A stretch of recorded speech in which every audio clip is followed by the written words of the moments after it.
All right, Dr. Hepburn, we're here to talk about the SMART program, a great program here in Broward County. And why don't you start by introducing yourself to our community for those that may not know you, and what you're excited about this SMART program. Thank you for having me, Landon. For everybody that's listening or watching, I am Dr. Howard Hepburn, Superintendent of Broward County Public Schools. Awesome. All right, so let's kind of start off by talking about what the SMART program is. Obviously, people have probably seen the renovations. They may not necessarily know that's part of SMART. What is SMART? Well, SMART, it stands for Safety, Music, Art, Athletics, Renovation, and Technology. So it's a program that was actually approved by the taxpayers of Broward County for a bond to upgrade school facilities and other facilities around the district. Those facilities upgrades include new buildings, enhancement of media centers, fine arts or performing arts facilities, athletic facilities, STEM and tech labs, HVAC systems, roofs.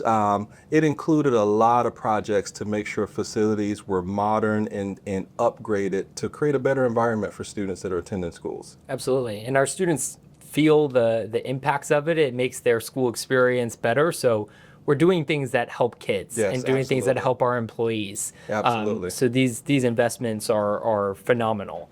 So, our students, like you said, have noticed these different upgrades. They've seen new ACs. They've seen new laptops. They've seen new buildings in some cases. How do these improvements impact students in a positive way? You've been a principal, you've been superintendent. What does that look like? I think for students and staff, it creates a new sense of pride. When you're in an old building, a tattered building, and you see things falling apart or things lose their luster over time, I think your human psyche kicks in. You don't take pride in being in an environment like that, but when you see something brand new, it's fresh, it's clean, you smell that new smell, it's modern, it provides opportunity to dive in and be more creative and accomplish tasks that you couldn't have with previous types of equipment. It creates a sense of new pride and accomplishment and creativity. So it definitely informs students to want to dive in and engage more in the educational process. Absolutely. Even a few weeks ago, we visited MacArthur High School, and you could see all the new paint, and I was there months ago, and you definitely feel different, when you look and everything just looks fresh. Absolutely. So, it's like being in a new car. Exactly. When you transition from an old tattered car into a new car, you feel good. Yeah. You feel fly, Absolutely. as we would say in the past. Right? Yes. So our students are definitely going to feel that when they return this year. So let's talk a little bit about a project that you're proud of. What is something that you really feel has delivered for the community, has delivered for students?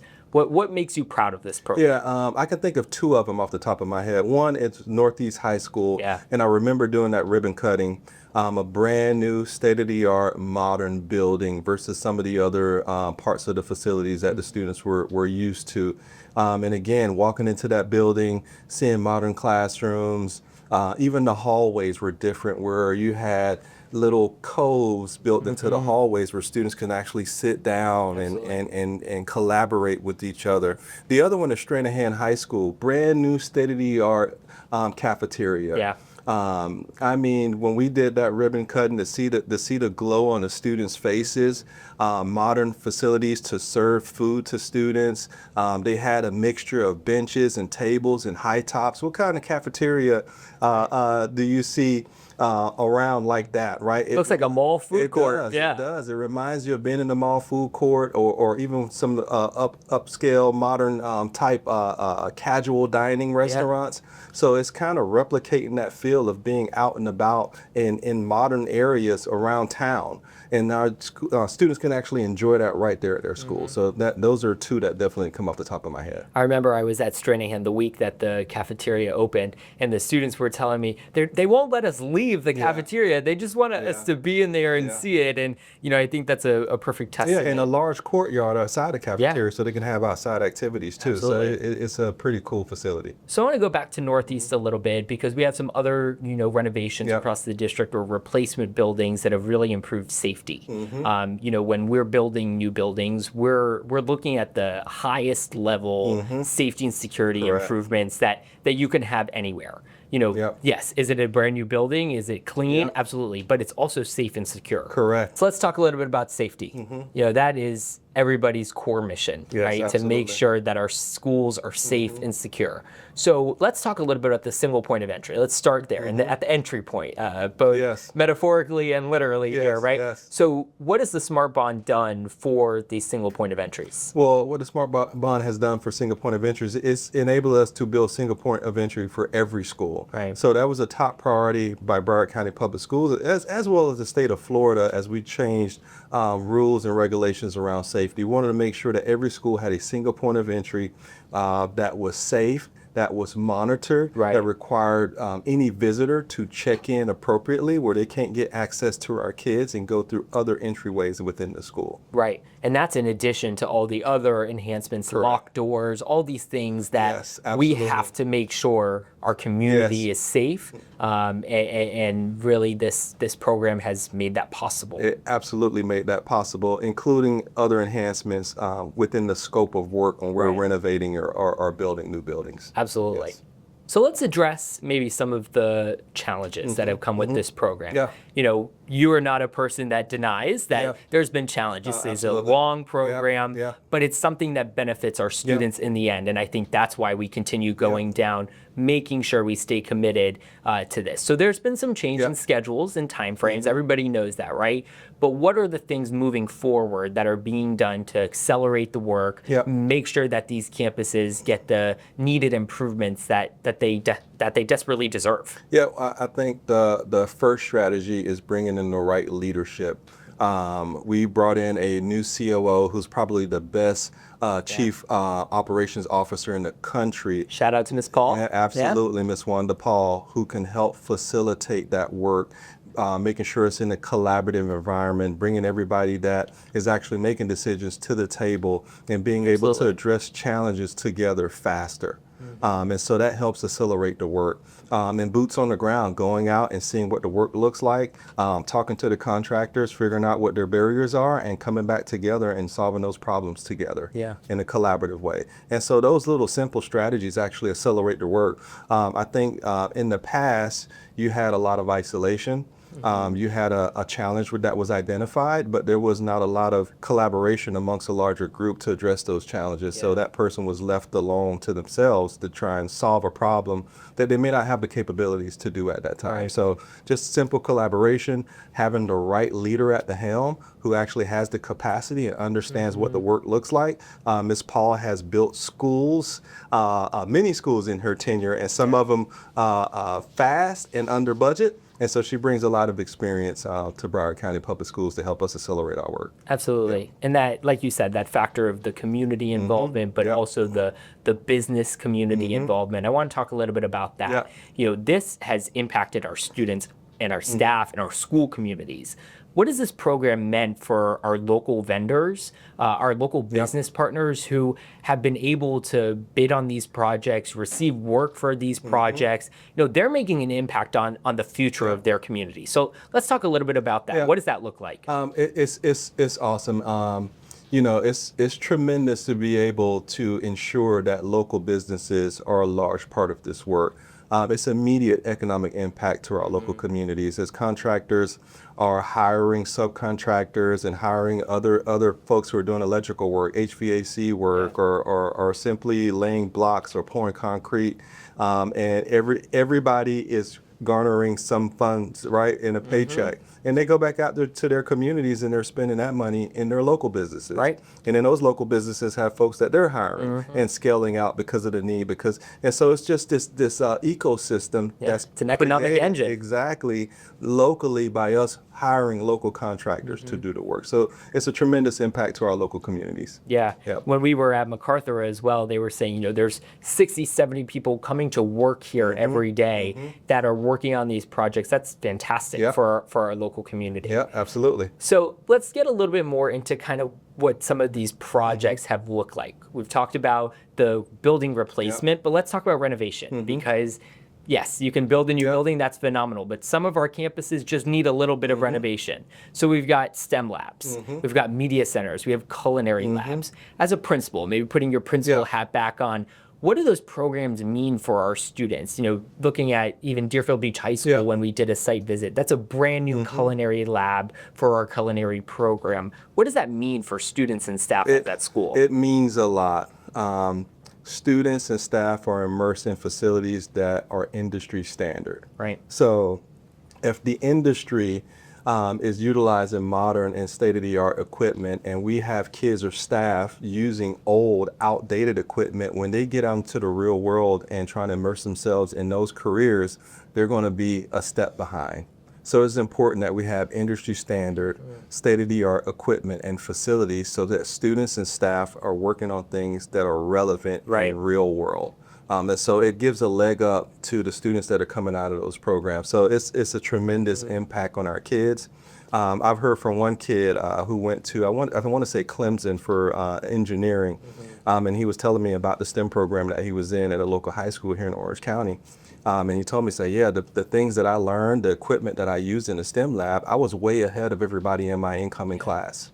And I was just in shock that, you know, what I learned in high school and the environment that I was in high school gave me an extra leg up above my peers, so I can actually accelerate myself through this program versus their experiences or where they came from. Yeah. So it's a tremendous impact when you have modern facilities, modern STEM labs, even modern performing arts or band rooms and things like that, or athletic facilities.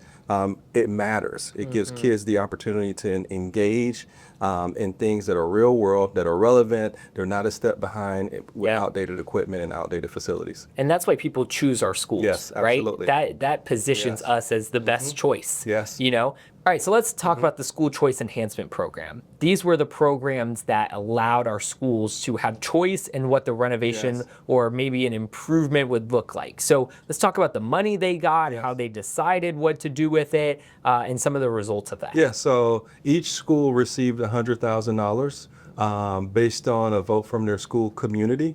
And they were able to use that money based on the needs that they saw within their schools to enhance academic programs, to enhance technology, just to enhance the learning environment and learning experiences for their students. And it's paid tremendous dividends for many schools.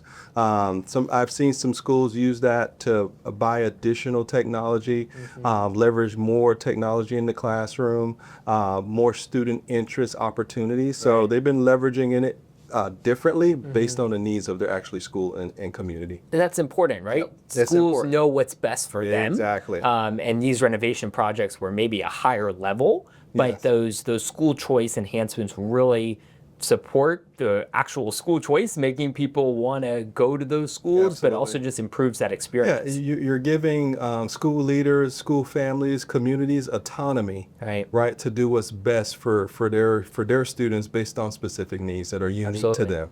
Absolutely. So let's look to the future. You know, this has been a program that has been worked on for years to make sure that these improvements are done right and are done in a way that's cohesive for the school environment.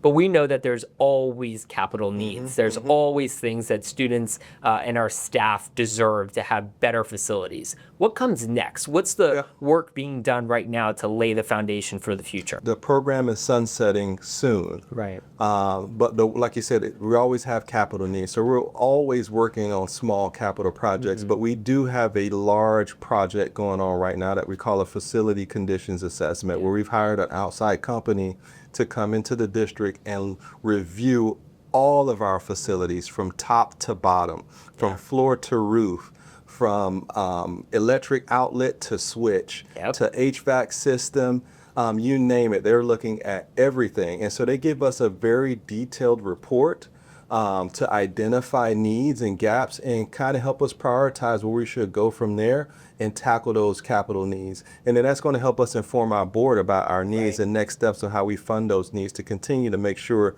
that our facilities are constantly upgraded and staying state-of-the-art over time. Right. And we've seen what that kind of looks like, but for our community, for them to know how comprehensive these reports are, like you said, it's ceiling tiles and Yeah. everything in the building. Everything. And It's things that folks sometimes don't even Right. think about. Right. Everything from the carpet, the ceiling tile, the towel on the floor, Right. the locks on the door, the light bulbs in the ceiling, everything, every detailed thing in a school. It's just like your home. Right. Right, even the fire alarms, the smoke detectors, the carbon monoxide detector, everything. Just like examining your home. And if you don't take care of your home because you didn't understand what the needs were, your home starts degrading. And so our schools can quickly degrade because of the amount of people that we have coming in and out of our schools. So it's so important for us to get that type of assessment ever so often so we can adjust our capital program as needed. Right. So like you said, this project and this program is ending soon.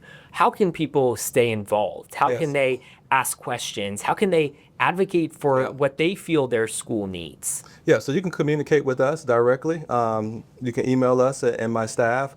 You can come to board meetings for when we are going over capital projects and voice your opinions, your concerns, your wants, and your needs. We're actually coming back out to the community for our redefining phase 2. So I'm pretty sure from the community we'll hear about certain needs or certain gaps that they've experienced that we may not be aware of. So we're constantly looking for feedback from the community, and then we often send surveys out to the community too about every aspect of the school experience for their child to see how we can make it better. Sure. So community feedback is warranted. Feedback is a gift to us. It helps us get better quicker. Absolutely. And so we're always trying to engage with the community. Yeah. Well, this has been great to talk about this program, a historic program for our community. Sometimes in board meetings and community conversations, we have to refocus ourselves to make sure that what we're doing is in the best interest of the students, and this program is in the best interest of students. So thank you for your leadership, for your team that does a phenomenal job leading this program. And like you said, our community should stay involved, stay active, because this impacts them. It impacts our property owners and their property value. It impacts our students and our staff. So this is really, really amazing. And just thank you for taking the time to sit down and talk about this. Thank you for having me. And I know I would be remiss if I didn't mention the community can also go on our website to identify what the progress of certain SMART projects, and when this project sunsets, then we'll be updating it based on capital projects that we have going. So the work is not going to stop. It's just going to keep going. We use the term SMART for this specific scope of work that's been going on for some time, but certainly there's always needs, and we want to keep the public updated about those projects and how they're progressing. Absolutely. So let's stay involved, and as always, to choose the best and choose BCPS. Choose BCPS. All right. Let's do it. Thank you, Dr. Hepburn. Thank you.